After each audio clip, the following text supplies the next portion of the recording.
Video we did a flip through of my large TN, and today we're going to do my pocket size, because some people are like, why do you have multiple planners? Well, because this one is one that I can safely carry in my purse and not worry about my big one getting destroyed. This one's super sturdy and I love it.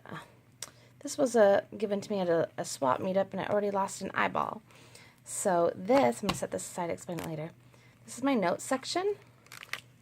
I use that for just writing down really fast notes. And this is my today, my checklist.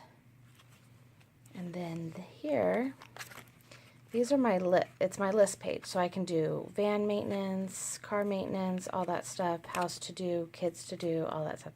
This is my miscut insert for blog YouTube. And then I have my project planner in the front. In the front's different project ideas I have.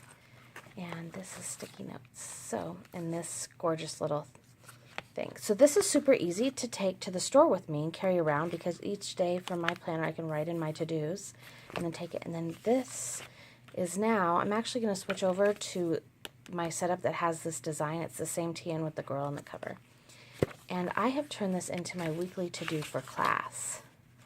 So it's worked out well. So I have one class to read, to do, and then on my Fridays I have 3 classes, so I have all of my to-dos for each of those classes, and then like things to bring to class and preps and all that stuff. So it worked out really well, and I'm happy to use this now for something, because I already have my weekly, which is what most people use this for.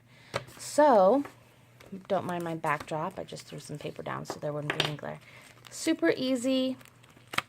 This is from, you know, fall, December setup, and I just loved it so much. I'm super enjoying it, and wasn't ready to part with it yet. I did add some foil to this paper. This is all Planner Society paper.